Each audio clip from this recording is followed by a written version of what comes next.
Victory Venkatesh ఈ ఏడాది అద్భుతమైన విజయాన్ని తన ఖాతాలో వేసుకున్నారు. పండగ సమయంలో సంక్రాంతికి వస్తున్నాం సినిమాతో బిగ్గెస్ట్ బ్లాక్ బస్టర్ అందుకున్నాడు. దాంతో తన తదుపరి చిత్రంపై భారీ అంచనాలు పెరిగిపోయి ఉన్నాయి. వెంకటేష్ తన 77వ చిత్రాన్ని యువ దర్శకుడు వెంకీ అట్లూరితో చేయబోతున్నట్లుగా సమాచారం. వెంకీ అట్లూరి ఇటీవలే ధనుష్తో సార్ మూవీ, అలాగే దుల్కర్ సల్మాన్తో లక్కీ భాస్కర్ మూవీలు చేసి బ్లాక్ బస్టర్స్ అందుకున్నాడు. ఈ దర్శకుడు ఒక ఫుల్ లెంగ్త్ కామెడీ ఎంటర్టైనర్ స్టోరీని వెంకటేష్ కోసం రాసుకున్నాడట. ఇప్పటికే వెంకటేష్కి ఈ కథను వినిపించినట్టు సమాచారం. ఈ కథకి వెంకటేష్ కూడా గ్రీన్ సిగ్నల్ ఇచ్చారట. ప్రస్తుతం స్క్రిప్ట్ని ఫైనల్ చేసే పనిలో ఉన్నారు. స్క్రిప్ట్ పనులు పూర్తి కాగానే ఈ సినిమా మొదలు కాబోతోందని తెలుస్తుంది.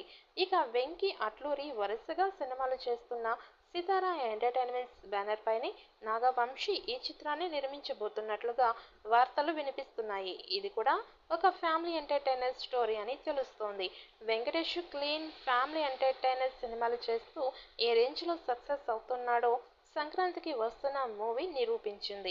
దాదాపు 300 కోట్లకి పైగా ఈ చిత్రం కలెక్షన్స్ చేసి రీజనల్ మూవీలలో బిగ్గెస్ట్ బ్లాక్ బస్టర్గా నిలిచింది. కాబట్టి వెంకటేష్ తన తదుపరి చిత్రాలని కూడా ఇదే తరహాలో ఉండేలా ప్లాన్ చేస్తున్నారట. అందుకే వెంకీ అట్లూరి ఫ్యామిలీ ఎంటర్టైన్మెంట్ కథలను తయారు చేయాలని చెప్పారట. ఇక వెంకటేష్ చెప్పిన దానికి అనుగుణంగా దర్శకుడు కూడా కథలను రెడీ చేస్తున్నట్లుగా సమాచారం. ఇక ఈ చిత్రానికి బీన్స్ సిసోరియో సంగీత దర్శకుడిగా చేయబోతున్నట్లు తెలుస్తోంది. సంక్రాంతికి వస్తున్న సినిమా సూపర్ హిట్ అవ్వడంతో బీన్స్ సంగీతం ప్రధాన పాత్ర పోషించింది. ముఖ్యంగా గోదావరి గట్టు సాంగ్ అయితే విపరీతంగా ట్రెండ్ అయ్యింది.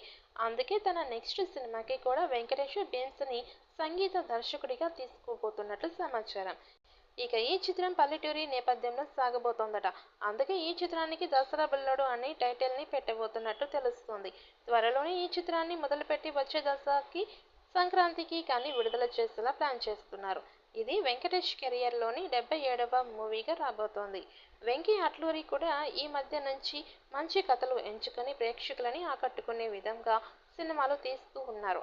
అందుకే ఇప్పుడు వెంకటేష్ లాంటి పెద్ద హీరోతో అతనికి సినిమా చేసే అవకాశం వచ్చింది. త్వరలోనే ఈ సినిమాపై అధికారిక ప్రకటన రాబోతున్నట్టుగా సమాచారం.